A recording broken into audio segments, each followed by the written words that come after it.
Assalamualaikum warahmatullahi wabarakatuh. Perkenalkan, nama saya Kafiatur Rahma dari kelas F Perpajakan dengan NIM C022011. Baiklah, di sini saya akan menjelaskan materi tentang menyusun laporan rekonsiliasi fiskal. Baiklah, materi yang pertama, perbedaan laba fiskal dan komersial. Yang pertama ada beda tetap atau permanen, yaitu permanent difference. Yang kedua beda waktu atau sementara atau timing difference. Materi yang kedua tentang koreksi positif dan negatif. Rekonsiliasi fiskal dilakukan oleh WP yang pembukuannya menggunakan pendekatan akuntansi komersial yang bertujuan untuk mempermudah mengisi SPT tahunan PPH dan menyusun laporan keuangan fiskal yang harus dilampirkan pada saat menyampaikan SPT tahunan PPH. Koreksi positif dilakukan akibat adanya yang pertama, beban yang tidak diakui oleh pajak, yang kedua, penyusutan komersial lebih besar daripada penyusutan fiskal, yang ketiga, amortisasi komersial lebih besar dari penyusutan fiskal, yang keempat, penyesuaian fiskal positif lainnya. Koreksi negatif fiskal biasanya dilakukan akibat adanya yang pertama, penghasilan yang tidak termasuk objek pajak pasal 4 ayat 3 Undang-Undang PPH. Yang kedua, penghasilan yang dikenakan PPH bersifat final pasal 4 ayat 2 UU PPH.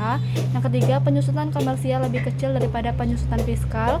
Yang keempat, amortisasi komersial lebih kecil daripada amortisasi fiskal. Yang kelima, penghasilan yang ditangguhkan pengakuannya. Yang keenam, penyesuaian fiskal negatif lainnya. Yang ketiga, perhitungan PPH badan.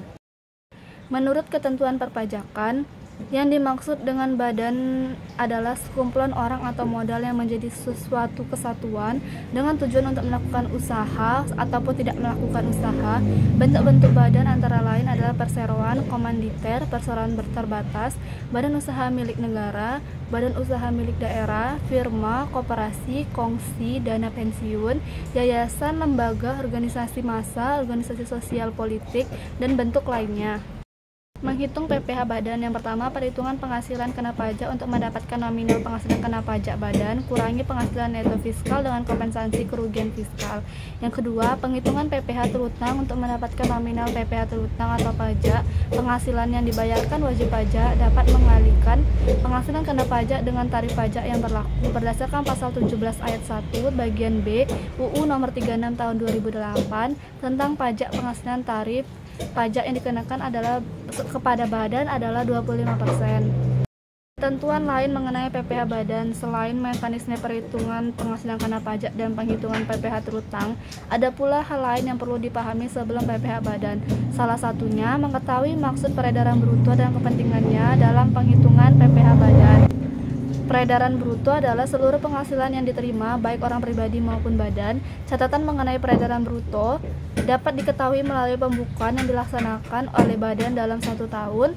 Apabila wajib pajak memilih untuk tidak melakukan pembukuan, maka PKP akan dihitung berdasarkan norma perhitungan penghasilan neto. PKP akan dihitung berdasarkan norma penghitungan penghasilan neto. Sebaliknya, jika wajib pajak melakukan pembukuannya yang benar, penghitungan PKP dilakukan berdasarkan catatan yang tertulis di pembukuan. Sekian presentasi yang dapat saya jelaskan. Lebih dan kurang saya mohon maaf. Saya akhiri, wabillahi taufiq wal hidayah. Wassalamualaikum warahmatullahi wabarakatuh.